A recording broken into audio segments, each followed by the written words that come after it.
Hey, welcome. But I'm slouching. You're slouching. Slouching too. It's because you're on a higher stool than me. Yes. Yeah, we have to make up for our height difference. That's why we sit. Because standing is a comedic act, really, when we're doing it. It is. You see the top of my head. 5'2" versus 6'4". So. Yes, not good for camera, really. No. So good evening. Welcome to our weekly live. Say hello if you're joining us. Say hi so that we know where we're at. We broadcast through this thing called StreamYard. So it just means we can't type. But yeah, say hello, whether you're on YouTube or, well, it comes up whether you're on YouTube or Facebook. But yeah, say hi. Yeah, pop on, say hello, and let's see your name for those that we would know or not. Doesn't matter. So, Ian, what are you going to say tonight? What do you want to share? Hi, Caroline. You know, this is kind of like busy. We're getting ready to launch the third cohort of the Daniel Company, which is incredible. I feel I'm still learning. Having spent years in isolation, really sort of isolating myself because of just the journey I was on with the whole seeing the Spirit stuff. So we're getting ready to launch the third cohort of that, and that's great. Launched our coaching thing this week, which was my coaching thing, which was great. It's very exciting. Those are exciting, but they're also really busy. But within our Daniel Company, I have a lot of little pithy sayings. And one of those little pithy sayings is that if you don't know the season you're in, you're going to misinterpret the signs. Unfortunately, many people just look at the signs. They look at the signs that are posted all around our lives. Those indications of this is the way, walk in it kind of stuff. But we don't often know what season we're in. So let me give you an example. If you go on a sort of park, one of your sort of country parks here, or in the UK or wherever, you'll follow the red trail, but there's always arrows to tell you whether you're going in or out and how many miles you have left to cover, because it's not, the mileage markers are not only important, but the direction you're going is really important. I need to know if I'm going in or out of the forest. How far is it possible to walk into a forest? Well, it's only possible to walk into a forest halfway, and then you're walking halfway, then you're walking out of the forest, right? So it's really important to know what season we're in.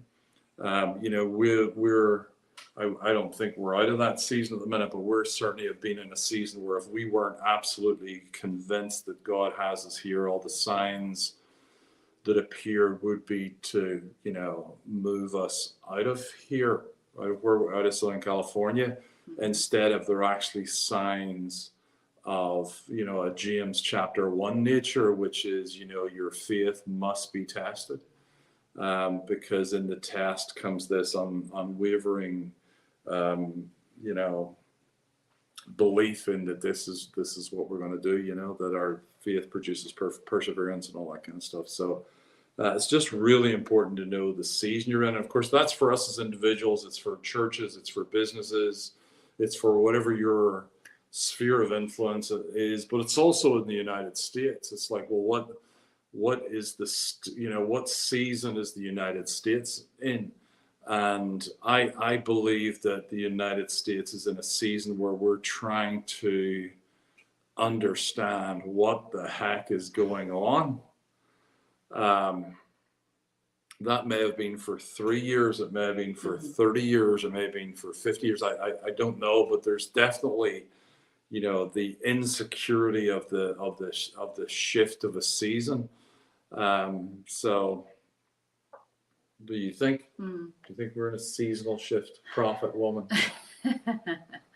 Oh, absolutely. I think one of the things that is really important is that if we don't have good theology, that our lens through which we see the seasons can be so filled with fear and doom and gloom and negativity, that if we don't have a victorious eschatology, and who God is and what he wants to do and his plans even for our lives, we can filter all that through our lens of we're all going to hell in a handbasket, as we used to say. It's okay, the rapture bus is coming to get Yeah, us. like the rapture bus and stuff. So we're obviously not rapture people at all.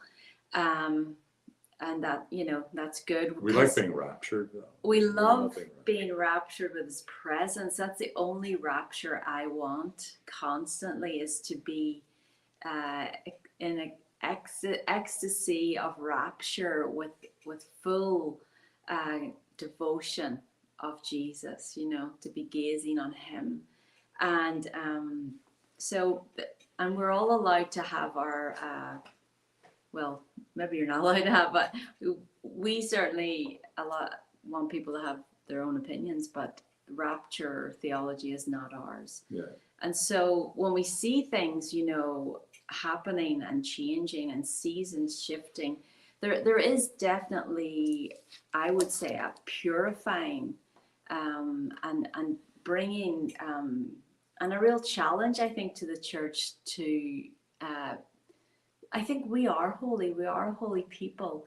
So, but it's really like digging in and finding ourselves in that deep place of loving God, of intimacy, of glory, of people, of his presence, and, of building that place as the church as well, building that place where it's not business as usual. I think we've way past that time. And there's always this in us, like, can we just get back to where it was, even if it wasn't that great? Can we just get back, because that's what we're familiar with? And I think we're way past that, but I do think there is a call for the body of Christ to understand what true rapture is, like being caught up with Jesus. Amen. And his glory, because there's actually, for me, there's nothing else like it. Yeah. So I think it's right on. The thing that I think is throwing a lot of the church off is really understanding this season, and I wonder whether it's actually the churches that are moving in the supernatural that have the clear focus of the presence of Jesus. Like experiential presence of Jesus. I kind of wonder, is that what we've been, is this the time that we've been prepared for? Because what we have in society, we have in society, we have a complete rejection that there is any other authority other than myself. Right? That this is the only authority for sexuality, the only authority for morality, the only authority for ethics is what I feel. Mm-hmm. And there's actually a sociological term for it. It's poimosa or point. I can't remember what it is, but it's shifting from, there is actually an external authority. And that external authority is the sort of guidepost by which society is driven and by which society is conforming its standards right the way through over the last probably 40, 50 years has been the what one author calls the rise and triumph of the modern self. And it is this rise and triumph of the modern self that we have actually become gods in our own eyes. And that there is in fact, that even the thought that there is a higher moral authority and a higher ethical authority becomes, in the minds of society, it becomes a dangerous thing to start to talk about, because we're going to want everybody to conform to that. And of course, the church is going, yes. The problem is the church has also largely been guilty of rejecting authority in favor of a round table, in favor of everybody having its own voice, in favor of everybody having their own voice, not its own voice, in favor of everybody having their own voice, and in favor of everybody being equal. The problem is that we are not all equal, that we are supposed to honor the king. We honor everyone, but we're supposed to honor the king. The very notion, and I think God is really on this honor thing for the church, and I'm very excited that we have another opportunity to get it, because honor, implicit in a culture of honor, and that's all we're doing is building a culture. That's the only thing we're doing. We're not trying to get people to be as holy as I am, God forbid. Right? Like this call, I have something in me that has a visceral reaction to calls for holiness, because it feels a call to self-righteousness. And every esoteric religion, from Freemasonry to Buddhism, stands on the fact that I am more righteous and you need to be as righteous as I am. In fact, the secret greeting of Freemasonry is you're a righteous man. So this has to go, holiness has to go beyond me not smoking and drinking and going out with women. Wild women. I've only gone out with one of them in my life. That would be you. So, that's not what holiness is. This holiness has to be like part of what Rachel's saying, which is this set apart for devotion and awe of the majesty of God, not I'm not going to watch movies or TV ever again. Listen, that has been tried. It's a waste of time, complete waste of time. What we need is a people that are actually called into submission, called into submission to an authority that's greater than theirs. And while we all like to think that's us imagining what Yahweh would say, he has actually continued through millennia to say, okay, this is how this is going to be done, and you're actually going to be mutually submissive. That's why married life is a picture of the relationship. I'm supposed to love you as Christ loved the church, and you're supposed to obey me.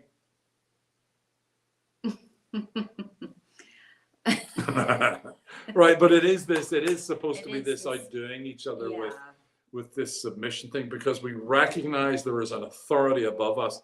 This is the battle. It's not political. It might be fought in the political realm, but again, please, for the love of the future of the nations of this world, can we not make it about elections, but more about our attitudes and behavior and speech and how we do life? That's way harder than punching a hole in a piece of paper. It is this honor. Like, I know in my knower that God is on this whole thing of honor at the minute, and we have an opportunity to get it right. So, and here's the thing about honor. We're doing a marriage here in November at our home, and one of the things about marriage is that it teaches you how to be offended. I mean, I've never had cause to be offended at anything Rachel's done. That's true. And Rachel has never had cause to be offended in anything. If that was the case, then we wouldn't actually know how to honor each other. Right. Because honor requires you to be offended and to move beyond that into this place of deep love and deep awe. Yeah, and I would say where we have like a victim mentality or entitled mentality, there is a lack of honor. There's an inability to honor. And I think this word submission sounds like somebody's just swore at you. Like people, like when you say that word, it feels like a bad word to people. And yet when you see, I think a really good marriage work or a really good relationship work, it's because there is a mutual submission.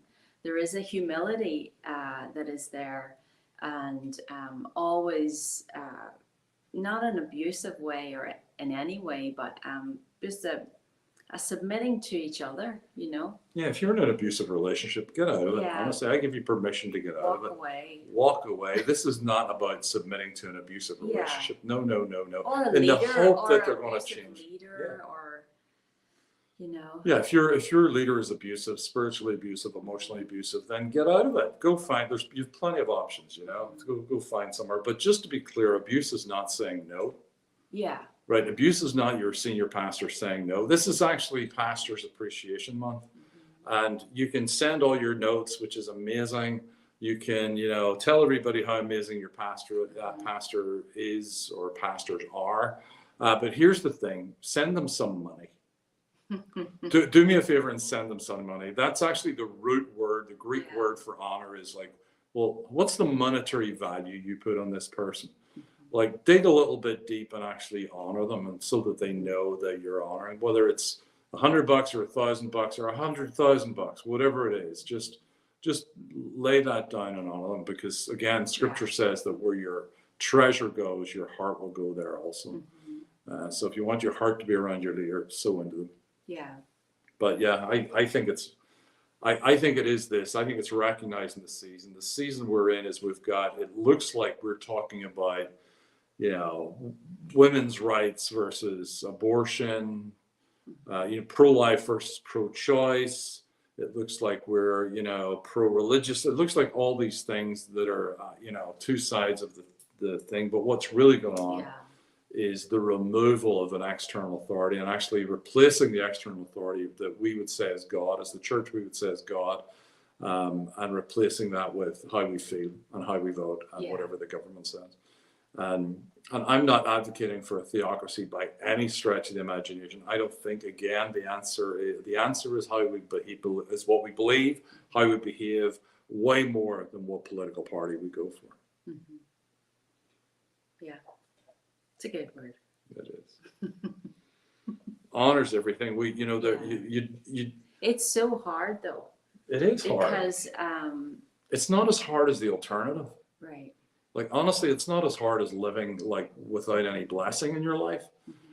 Like, that's really hard, Like, people say sonship's hard, and sonship and honor are kind of like two sides of the same coin. People say sonship's hard, submitting your will to the will of somebody else is hard. It's not as hard as being mediocre. It's not as hard as not getting, anyway. It's interesting because what we've seen, just our own experience in church life and in watching other churches, is that, you have people come in and they tuck under their leader and they start to move in a greater level of authority. They come into submission, they come in and serve and do all that. And they start to actually see a greater anointing in their life. They start to see more movement in their life. And then they can either go one of two ways. And we've seen both. We've seen where they have received as they have honored and built this culture of honor internally in their own selves, and come into sonship and in submission and all those great things, and they have started to grow in authority, influence, and favor themselves. And what and then they can go, well, hey, I could actually do this myself. I need to get out here. I could do a much better job than my pastor does. Look, I'm honoring them. I'm doing this. I'm serving them. And honestly, I'm better at talking. I'm better at teaching. I'm better at leading than them. But it's only because they've come in under their, what they have built, what they have paid for, what price they have, how long they have labored and served, and they've just come under and caught their tailwind. And so what you can get is people coming in and going, I'm much better than they are, look at me. And then, or you can have the other side, which we've seen, is people adopting a heart of a son or a daughter, and just growing and thriving and not feeling competitive with their leaders, but they're actually thriving. And it's because they've tucked themselves under, again, the person in humility, in submission, not in abuse. I'm always cautious, because I always feel like the minute you say submission, people go, I'm not doing that. It's biblical. But and they have thrived. We've seen this when we led a church. We've seen people who come in low, and they build an amazing trust with you, and they get promoted quick. And for me, it all boils down to being offended. If the way we teach authority is that if I am a level 6 leader and you're submitted to me, and you're actually coming in and you're a level 2 leader, well, before long it looks like you're a level 8 leader.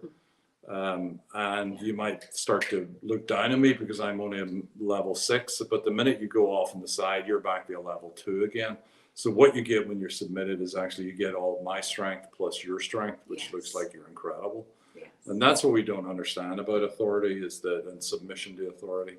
But for me, it actually comes down to that place of when you realize, oh my goodness, I'm an 8 and Ian's only a 6 and I could totally do this on my own. And look, I could definitely, like, he's only attracting that many people. I could attract more. And people tell me I'm amazing. You know, you go off, you get offended. At some point, you get offended. Yes. You say, hey, I'd like to take your pulpit over forever. Yes. And I say no, and you get offended. And then you've an opportunity for an honor upgrade. And that's the bit that it falls off. There are 5 stages of every relationship. There's the honeymoon stage, and that's the stage where we ignore all the red flags, right? Oh my goodness, you're so amazing. Like you're so adventurous, you know, you're just so adventurous and generous. And I can't believe how adventurous and generous you are. And then you get to stage 2. And stage 2 is you start to like wake up a little bit, you know. We have a friend who's in sales and he says you can put people in a trance to sell them anything. The problem is they wake up. And this is kind of like step 2 is you're sort of waking up and you're going, wait a minute, that's not adventurous. That's risky. That's not generous. You're kind of like blowing all your money. And if we were together, you're going to blow all our money. That's not great. And then you have, you know, number 3, which is your opportunity to be offended. And you're confronted with that opportunity to be offended. And the way it works in churches is that people come into church and say, oh my goodness, this is the 12th church. And finally, I have found the perfect leaders. You're amazing. And this church is the perfect church. And oh my goodness. And then we realize. What's it like being married to Ian? We've had people I've had people say that. Oh, it must be amazing being married to Ian. And then they got offended. And then they left. Disappeared. So within weeks, really, that was within weeks. So yeah, it is like number 3 is where you really have the opportunity to be offended, and what are you going to do with it? Number 4 is when you make the decision, right? I've been here before. I know how this works out. You know, you come into a church or a job or whatever it is, and the problem is you've brought yourself with you. And wherever you are, there you are. Wherever you turn around, there, oh my goodness, here I am. Yes. And you go through the same patterns, and it's kind of like really important that we learn how to break that pattern, that when you're offended, you make a decision to actually go deeper and commit deeper. That's the 4th level, that you make a commitment to say, like, I am offended. And the reality of being offended is that there's reason for it. I'm not talking about unjustified offense. I'm talking about real offense, understanding that this person you chose to marry is a real person. And like, you know, I mean, I'm sure that I've heard that from other people. Yes. Yeah. And you know, you make a decision to say, okay, I'm actually going to push through this. And what happens is that you go into the 5th stage, which is actually a depth of commitment, a depth of love, a depth of awe, and a depth of honor that is amazing. But the problem is that's not a one-off thing. Yeah, if it was just the once, that'd be great. And I think that with the honor thing, I think people need to learn that when they're in a church environment or whatever it is, that this isn't a one. I lived under a culture of honor. We honored them, and they still messed up. That no, you're constantly going to have the opportunity to have an upgrade in honor, constantly. And if you're leading a church, if you're leading a ministry, your people need to know that. They need to understand that this is a natural cycle, and it's a cycle. It's not linear. Yeah. It's not moving from 1 to 5, and there you go. That will never happen again. It's moving to 1 to 5, 1 to 5, 1 to 5, 1 to 5. This is why we have an opportunity to constantly be disciples of Jesus. I mean, the whole gospel is built on the submission of a son to a father.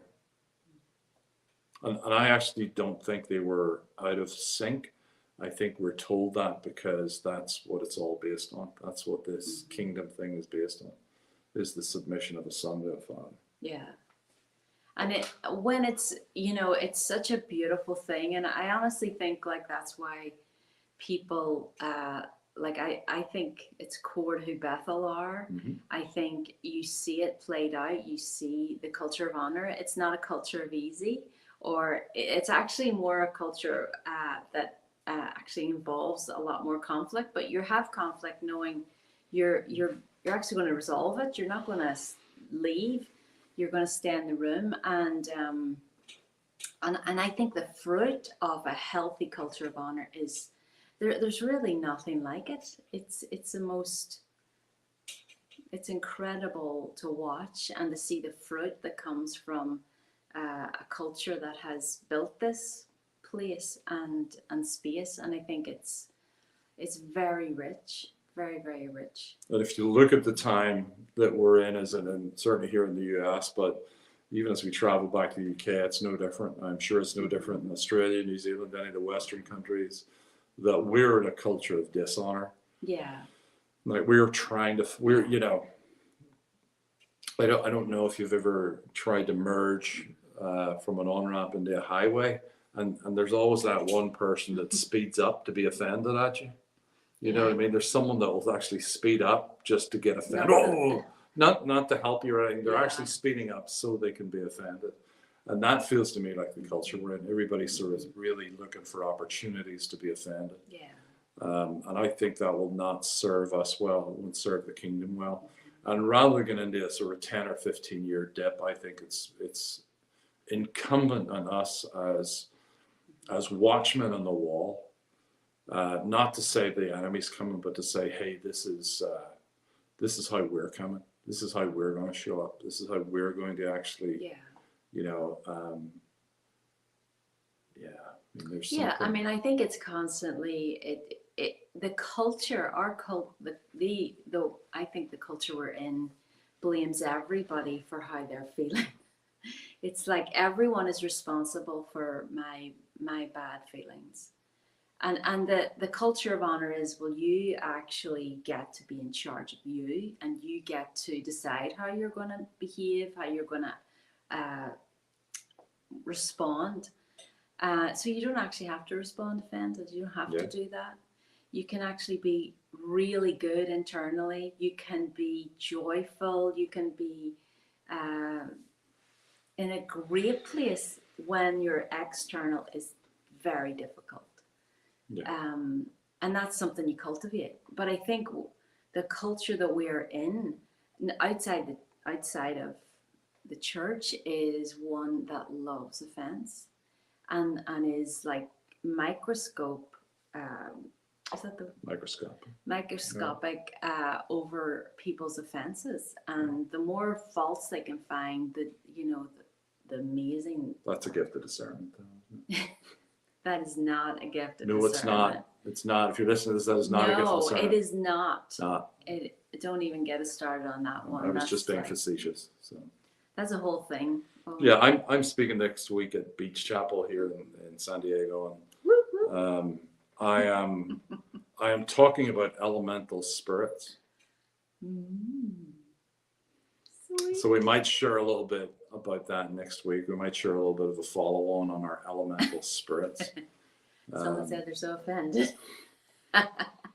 Thanks, Kristen. Sorry, I have a swingy chair. I can't stop myself. I just want to. You just want to swing. Be moving. Yeah. So this notion of elemental spirits, and really from the Celts' perspective, what happened within the Celtic Church as they destroyed paganism, and they destroyed this culture of being, we would call it politically correct, but it was definitely the culture of you had to behave like you had such narrow confines of how you had to behave, and how the Celtic Church actually destroyed those elemental spirits. So that'll be fun. Yeah, looking forward to that. So we'll maybe do a little follow on that, because it's completely in line with where we're at here. That we're not. It's easier to command a spirit to leave than it is to displace that spirit. And we're talking about displacement theology, which is displacing the kingdom of darkness with the kingdom of light. Yes. That's our job. That is our job. All right, people. Thanks for joining us. Culture's everything. Yes. Culture's everything. We're in this season where, the society at large is trying to replace God with themselves, and so far it seems to be working okay for them. But I believe that we're in for a turnaround if the church will actually be the church, so, and displace these elemental spirits. Yes. So I hope this week you get raptured. May we all be raptured May this we week, be raptured with the face of Jesus. and then left behind. May you be raptured and left behind to do the works of Jesus. Yes. To destroy the works of the devil. Go and spend some time in adoration. Stir up your joy. Yeah. So good. All right, core contenders, jump on to Zoom, give us a minute, and we'll see you in a minute.